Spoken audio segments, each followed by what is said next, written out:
মায়া নিজের রুম থেকে বেরিয়ে নিচে নেমে আসতেই দেখে হাত পা মাথায় ব্যান্ডেজ বাঁধা আলভিকে। আলভিকে এমন অবস্থায় দেখে পা দুটো থেমে যায় মায়ার। সবাই কথা বলছে আর আলভি চুপচাপ শুনছে। আলভির মনে হতে থাকে মায়া ওর পাশে আছে। ঘাড় ঘুরিয়ে তাকাতেই দেখে সত্যি সত্যি মায়া দাঁড়িয়ে আছে একটু দূরে, তাকিয়ে আছে ওর দিকেই। আলভিকে তাকাতে দেখে দৃষ্টি সরিয়ে নেয় মায়া। ঘুরে দাদির রুমের দিকে এগিয়ে যায়।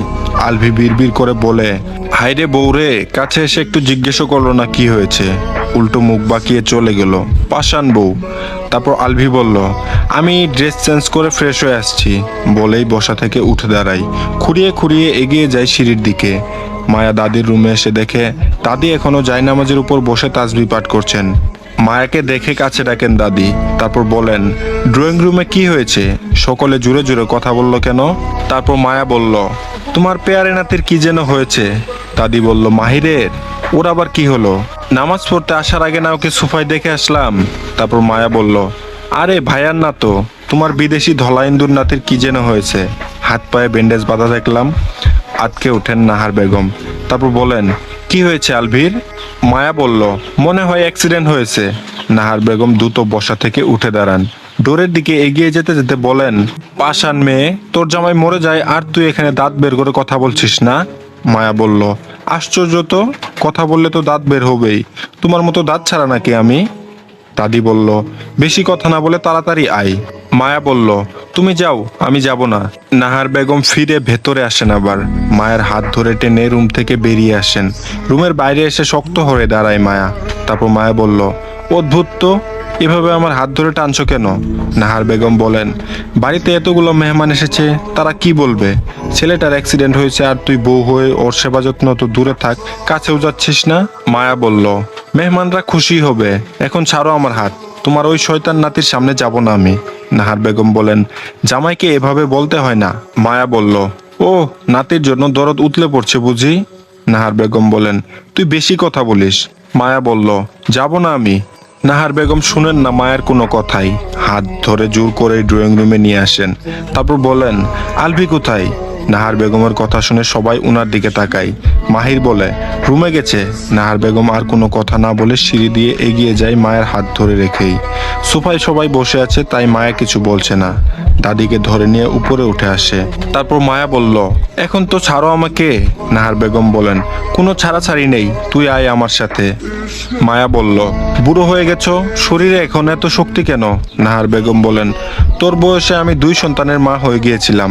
মায়া বলল, আশ্চর্য, আমি বলছি একটা, তুমি বলছো আরেকটা।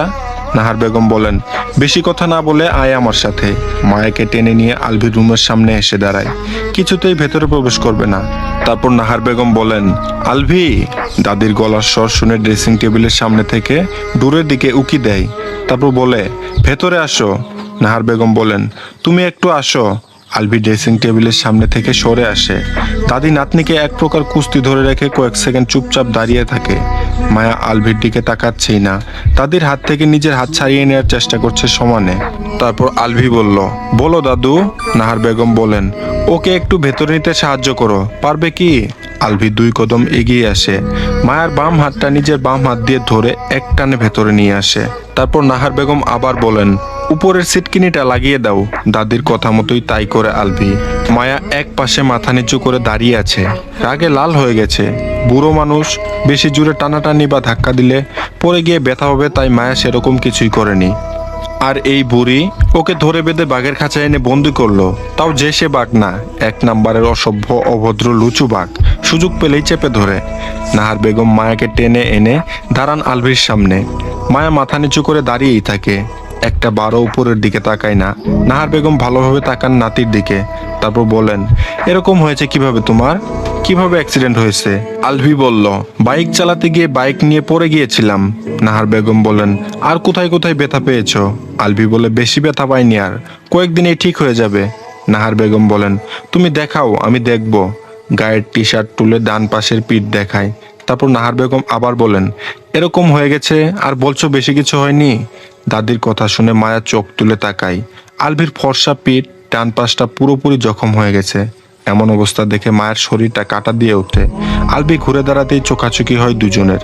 মায়ের চোখে মুখে স্পষ্ট ব্যথা যন্ত্রণার ছাপ দেখতে পায় আলভি। এই ব্যথা যন্ত্রণার ছাপ পড়ার কারণ মায়া আঘাত পেয়েছে এমন নয়, আলভি আঘাত পেয়েছে সেটা দেখেই ওর চোখে মুখে এই ব্যথা যন্ত্রণার ছাপ ফুটে উঠেছে। মায়া নিজের দৃষ্টি সরিয়ে নেয়।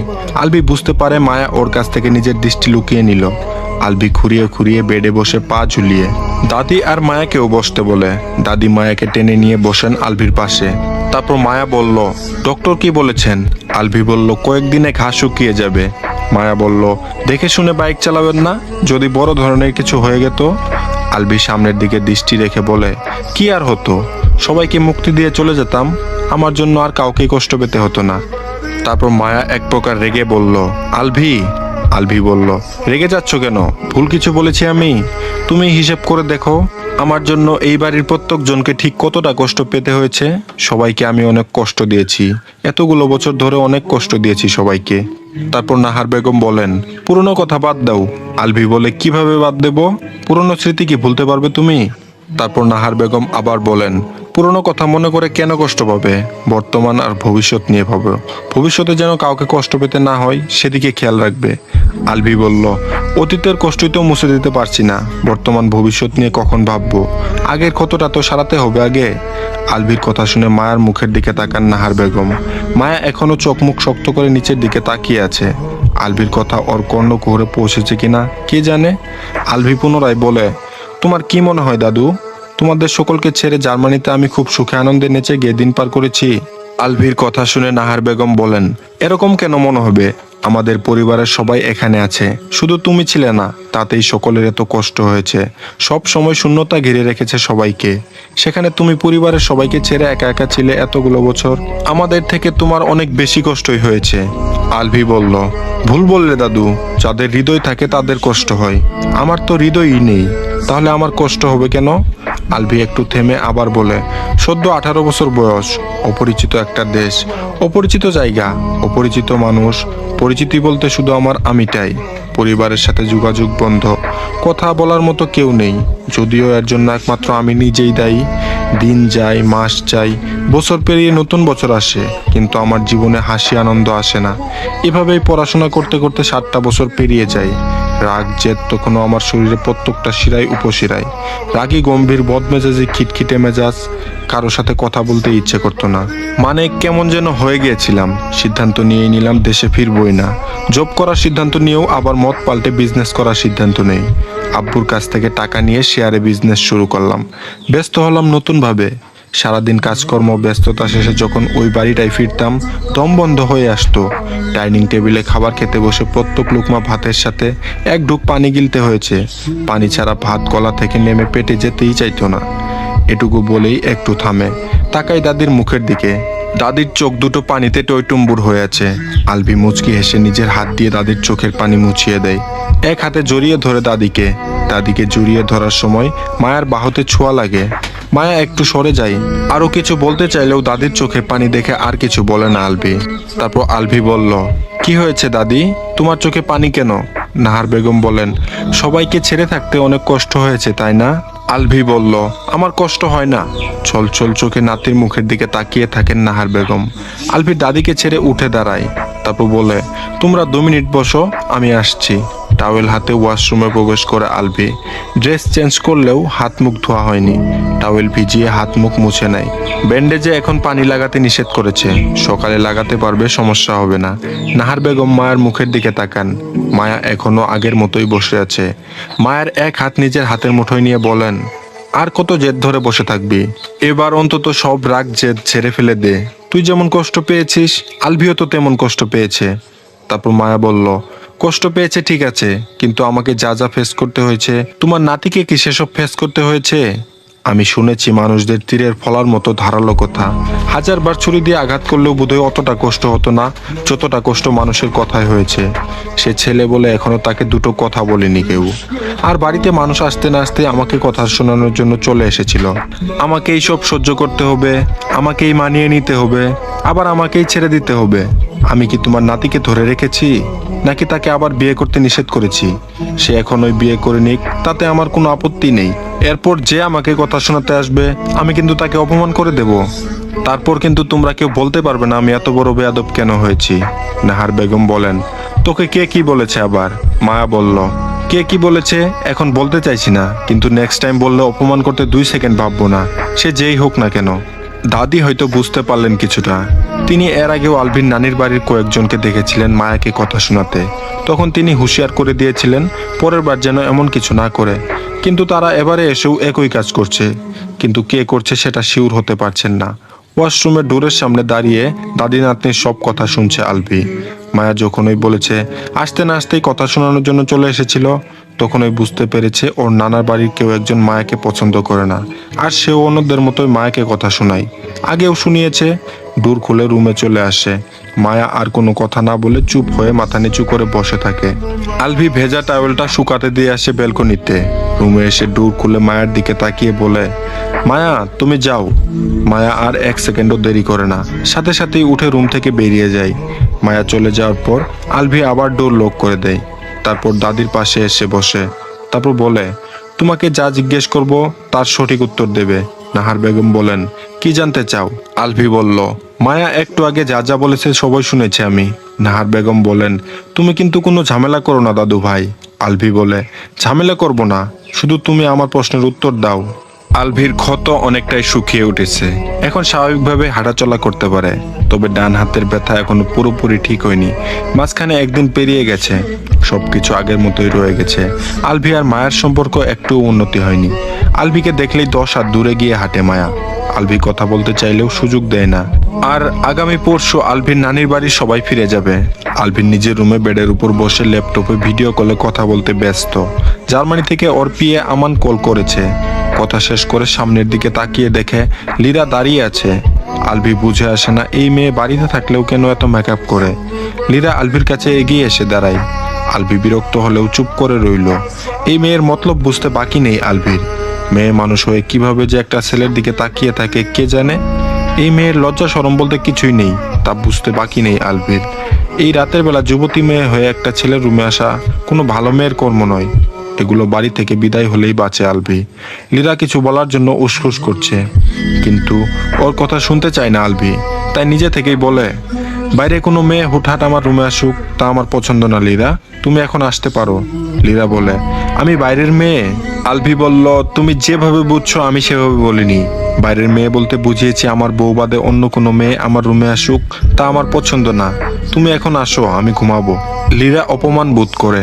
ও স্পষ্ট বুঝতে পেরেছে আলভি ওকে বাইরের মেয়েই বলেছে, কারণ লীরা এই বাড়ির মেয়ে নয়। ওই মায়ের মধ্যে কি আছে যেটা ওর মধ্যে নেই? ও কি মায়ের চেয়ে কম সুন্দরী নাকি? আলভি আবার বলল, লীরা তুমি যাও এখন। লীরা মুখ কালো করে রুম থেকে বেরিয়ে আসে। গেস্ট রুমের সামনে ওর দাদি শামসুন নাহার বেগম দাঁড়িয়েছিলেন। লীরা গেস্ট রুমে ঢুকে রাগে ফেটে পড়ে। শামসুন নাহার বেগম ডোর লাগিয়ে দিয়ে লীরার সামনে এসে দাঁড়ায়। তারপর বলে, বলেছিস? লীরা বলে, কি বলবো, তোমার নাতি তো আমার কোনো কথাই শুনতে চায় না, উল্টো বারবার অপমান করে। আজকে বললো আমি নাকি বাইরের মেয়ে, আমি ওই রুমে যাই সেটা তোমার নাতির পছন্দ না। তারপর শামসুন নাহার বেগম বলেন, তোকে বাইরের মেয়ে বলেছে? লীরা বলে, হ্যাঁ। শামসুন নাহার বেগম চুপ করে রইলেন। লীরা বলে, তুমি ফুপিকে সরাসরি বললেই তো পারো। শামসুন নাহার বেগম বলেন, কোনো লাভ নেই, তোর ফুপি তো মায়াকে আলভির বউ বানিয়েছে। আমি অনেক আগেই বলেছিলাম মায়া আর আলভির ডিভোর্স করিয়ে আলভিকে আবার বিয়ে করাতে, তোর ফুপি রাজি হয়নি। এখন তো আলভি নিজেই মায়াকে ছাড়তে চাইছে না, সেখানে ঐশী তো আরো চাইবে না। মায়ের দিক থেকে আলভির মন ঘোরাতে হবে। লীরা বলে, সেটা কিভাবে? তোমার নাতি তো সারাদিন মায়া মায়া করেই দিন পার করে। শামসুন নাহার বেগম বলেন, তুই কোনো চিন্তা করিস না, যা করার আমিই করব, আর তোর মাই করবে। তারপর লীরা বলে, কি করবে? শামসুন নাহার বেগম আবার বলেন, বললাম তো তোকে ভাবতে হবে না, তুই গিয়ে ঘুমিয়ে পড় এখন। ফ্রেশ হওয়ার জন্য ওয়াশরুমে প্রবেশ করে লীরা। শামসুন নাহার বেগম ছেলের বউকে ডেকে নিয়ে আসেন নিজের রুমে। এক মগ কফি নিয়ে আলভির রুমের সামনে এসে দাঁড়ায় মায়া। এত রাতে কেন কফি খেতে হবে? এখন তো ঘুমানোর সময়, এখন কফি খেলে ঘুম আসবে? মায়ের উপর খুব বেশি রাগ হচ্ছে মায়ের। ওকেই কেন কফি দিয়ে পাঠাতে হবে? নিয়ে আসতে রাজি হয়নি বলে আদেশ দিল, তাও যে সে আদেশ নয়, একদম কড়া আদেশ। না করাই এমন ভাবে তাকিয়েছিল যেন ও কফি নিয়ে না এলে আলভি এখনই মরে যাবে, দুনিয়া উল্টে যাবে, এই বাড়িতে ঠাটা পড়বে। মায়ের রাগের মুখে পড়ে বাধ্য হয়ে কফি নিয়ে আসতে হলো। কে জানে এই বদলুক ওর মাকে কি জাদু করেছে, সব সময় শুধু আলভি আলভি আর আলভি। আস্তে করে ডোরে টোকা দেয় মায়া। ভেতর থেকে ভেসে আসে আলভির গলার স্বর। তারপর বলে, ভেতরে আসো। আলভি গলার স্বর শুনেই বুকটা লাফিয়ে উঠে মায়ার। বুকে থুতু দিয়ে নিজেকে স্বাভাবিক করে ভেতরে পা বাড়ায় ডোর ঠেলে। মায়াকে দেখে আলভি অনেক বেশি অবাক হয়। ভাবিনি মায়া কফি নিয়ে আসতে পারে। এই মেয়ের যা তেজ হয়েছে আজকাল, তাকালেও মনে হয় চোখ দিয়ে ভস্ম করে দেবে। কোনো কথা না বলে কফির মগ এগিয়ে দেয় আলভির দিকে। তারপর আলভি বলে, টেবিলের উপর রাখো। এগিয়ে গিয়ে বেড সাইড টেবিলের উপর রাখে কফির মগটা। ততক্ষণে আলভির রুমের ডোর লক করে দিয়েছে। চলে যাওয়ার জন্য দ্রুত ঘুরে পা বাড়ায় মায়া। এগিয়ে এসে খপ করে হাত ধরে আলভি। রাগে চোখে তাকায় মায়া। তারপর মায়া বলল, হাত ছাড়ুন বলছি। আলভি বলল, অন্য কোনো মেয়েকে ধরেছি? মায়া বলল, ধরুন, নিষেধ করেছে কে? শুধু আমাকে ধরবেন না আর ছুবেন না আমাকে, ছাড়ুন এখন। তারপর আলভি বলল, বউ থাকতে অন্য মেয়েকে কেন ধরতে যাব, ছুতে যাব আমি? মায়া বলল, আপনার বউ মরে গেছে অনেক আগেই। আলভি বলল, আগের বউকে বাগে খাক, তাতে আমার সমস্যা নেই। বর্তমানে বউটা থাকলেই হলো। যদিও আগের বউটা বেশি কিউট ছিল, সহজ সরল নম্র ভদ্র, বোকা পাখি। বর্তমান বউটা বদ রাগী, কথাই বলা যায় না, খেক খেক করে ওঠে। রাগে মায়ার নাক লাল হয়ে ওঠে। তারপর মায়া আবার বলল, হাত ছাড়ুন, নয়তো কিন্তু মাথায় বাড়ি মারবো। আলভি বলল, বিধবা হওয়ার এত তাড়া কেন? মায়া আশেপাশে নজর বোলায়। রুম ঝাড়ুটা দেখতে পাই, কিন্তু ওটার কাছে যাবে কিভাবে?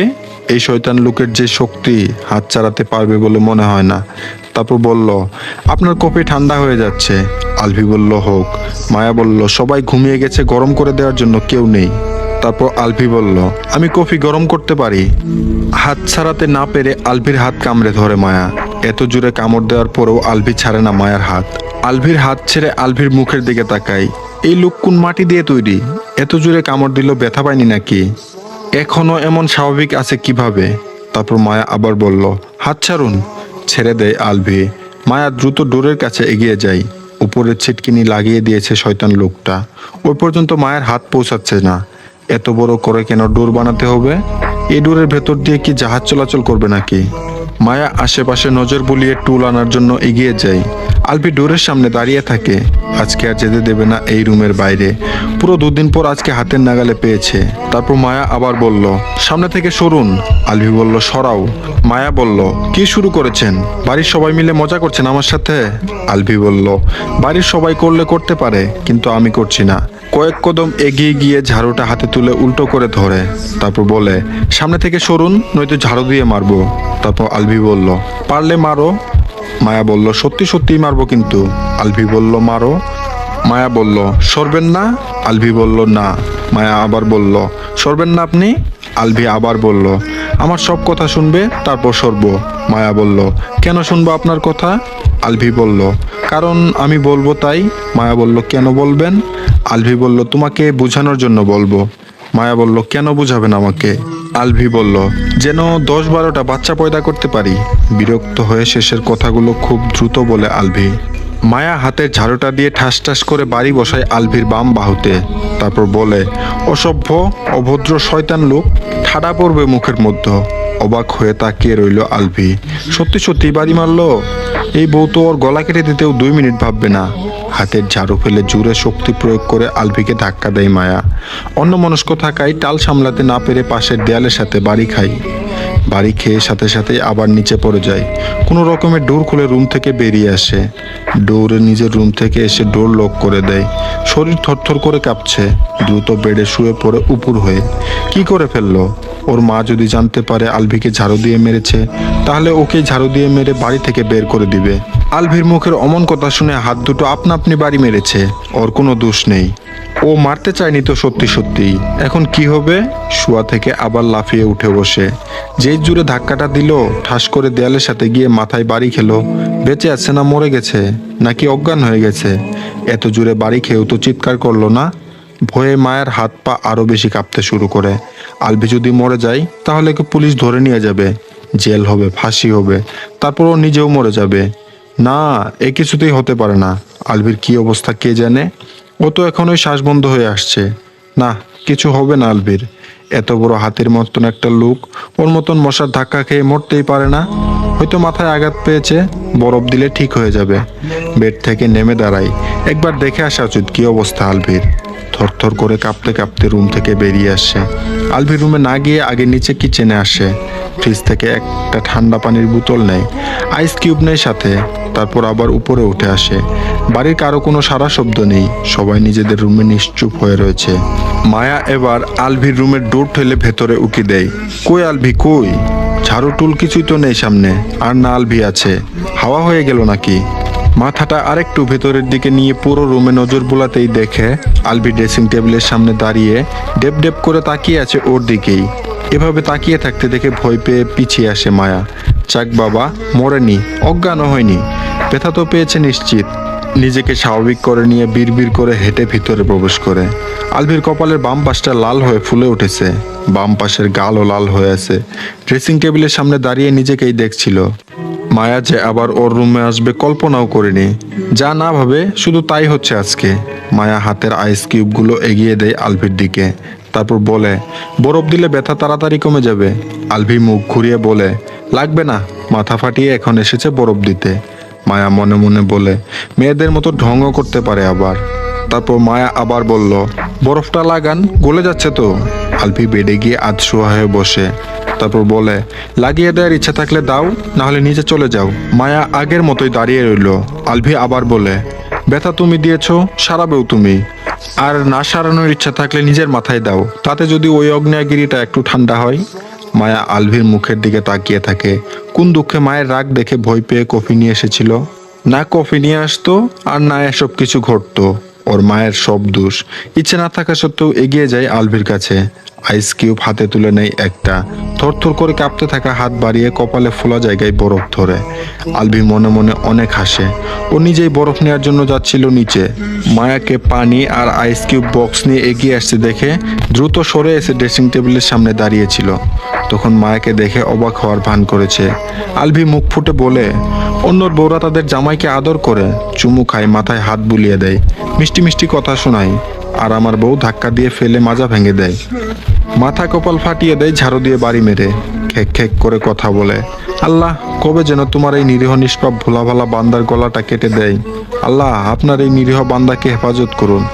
মায়ের মুখের দিকে তাকিয়ে আবার আকাশের দিকে তাকায়, তারপর আবার বলে, ও আল্লাহ, দেখুন কিভাবে তাকায় আমার দিকে। এভাবে তাকালে তো আমি ভয়েই মরে যাব।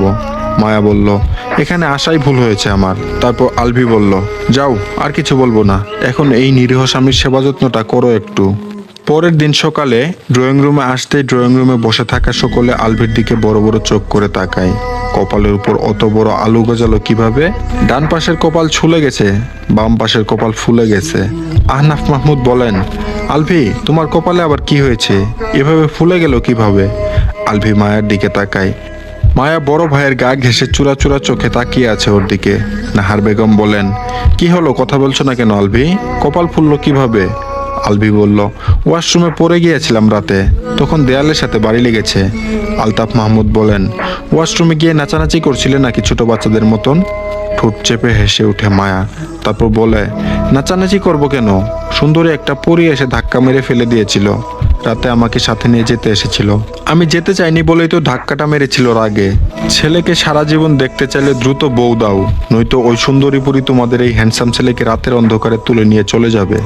সোফায় বসে থাকা সকলের চোখ দুটো বড় বড় হয়ে যায় আলভির কথা শুনে। রাতে পরী এসেছিল ওকে নিতে? সিরিয়াসলি? নাহার বেগম আলভির হাতের দিকে তাকিয়ে বলেন, তোমার হাতে কি হয়েছে আলভি? মনে হচ্ছে কেউ কামড় দিয়েছে, কাছে আসো তো। আলভি নিজের হাতের দিকে তাকিয়ে মায়ার মুখের দিকে তাকায়। চোরের মতো চোখ মুখ করে দাঁড়িয়ে আছে ওর দিকে। বজ্জাত মেয়ে, কি জুড়ে যে কামড়টা দিয়েছিল। নাহার বেগমের কথা শুনে সবাই আলভির হাতের দিকে তাকায়। ডান হাতে কামড়ের দাগ স্পষ্ট হয়ে আছে। সোফা ছেড়ে উঠে এসে ভাইয়ের পাশে দাঁড়ায় মাহিত। আলভির হাত ধরে বলে, ভাইয়া, এভাবে কামড় দিল কে? আলভি বলল, ওই পরীটাই। এত সুন্দর হাত দেখে লোভ সামলাতে না পেরে কামড় বসিয়ে দিয়েছিল। সকলের চোখ কুটোর থেকে বেরিয়ে আসার উপক্রম হয়েছে এখন। মাহিত অবাক হয়ে বলে, পরী হাতে কামড় বসিয়ে দিয়েছে? আলভি বলল, হ্যাঁ। মাহিত বলে, ভাইয়া, ওটা তো পরী না তাহলে, যেভাবে কামড় দিয়েছে ওটা তো ডাইনি, রাক্ষসী। মাহিদের কথা শুনে মায়ার চেহারার রাগ স্পষ্ট হয়ে ওঠে। ওর ভাই ওকে ডাইনি রাক্ষসী বলছে? ওকে কোন অ্যাঙ্গেল থেকে ডাইনি বা রাক্ষসী মনে হয়? কিউট হুড়পরির মতন দেখতে, আর বলে কিনা ডাইনি রাক্ষসী। ইচ্ছে তো করছে গিয়ে ভাইটার মাথা ফাটিয়ে দিয়ে আসতে। কিন্তু এই কাজ করা যাবে না, নয়তো সবাই বুঝতে পেরে যাবে মায়া আলভির এই হাল করেছে। ও তো শুধু কামড়টা ইচ্ছে করে দিয়েছিল, আর কোনো কিছু তো ইচ্ছে করে করেনি। বাকি সব অটোমেটিক হয়ে গেছে নিজে থেকে। তবুও বদলুকের কাছ থেকে মাপ চেয়েছে বারবার, তাও হাত ধরে। শুধু পা ধরাটা বাকি ছিল। বারবার ভয় দেখাচ্ছিল ওর সেবা যত্ন না করলে বাড়ির সবাইকে বলে দেবে ওকে ঝাড়ু দিয়ে মেরেছে, কামড় দিয়েছে, ধাক্কা দিয়ে ফেলে মাথা ফাটিয়ে দিয়েছে, মাজায়ও ব্যথা দিয়েছে। মা পচে এসে তাও 12 বার। মাঝরাত পর্যন্ত ওকে দিয়ে নিজের সেবা যত্ন করিয়েছে শয়তান লোক একটা। ঐশী রহমান কিচেন থেকে বেরিয়ে আসেন। ছেলের হাল দেখে আতঙ্কিত হয়ে বলেন, তোমার কি হয়েছে আলভি? কপালে হাতে এমন হয়েছে কেন? আলভি কিছু বলার আগেই মাহিদ বলে, ভাইয়ার রুমে রাতে পরী রূপ ধারণ করে ডাইনি রাক্ষসী এসেছিল। ভাইয়া হ্যান্ডসাম দেখতে, তাই নিজের সাথে নিয়ে যাওয়ার চেষ্টা করেছিল, কিন্তু ভাইয়া যেতে চায়নি, তাই ধাক্কা দিয়ে ফেলে দিয়েছিল। ফর্সা সুন্দর স্কিন দেখে লোভ সামলাতে না পেরে কামড় মেরেছে হাতে। এমন উদ্ভট কথা শুনে ঐশী রহমান কিছু সময় চুপ করে দুজনের দিকে তাকিয়ে রইলেন। তারপর বলে, রাতে কি হয়েছিল সত্যি কথা বলো। আলভি বলে, সত্যি কথাই তো বলছে। সত্যি সত্যি একটা পরী এসেছিল, কি যে সুন্দর দেখতে, বলে বোঝাতে পারবো না তোমাদের। তারপর ঐশী রহমান বলেন, সত্যি সত্যি পরী এসেছিল? আলভি বলে, হ্যাঁ। আলভির কথা একটু একটু বিশ্বাস হচ্ছে এখন। তার ছেলেটা তো দেখতে মন্দ না, মাশাআল্লাহ অনেক সুন্দর দেখতে। দুষ্ট পরীর নজর পড়তেই পারে এত সুন্দর একটা ছেলের উপর। এত বয়স হয়ে গেছে, এখনো বউ বাচ্চা নেই, পরীর নজর তো পড়বেই। তারপর ঐশী রহমান বলেন, আল্লাহ কি বলছো তুমি এসব?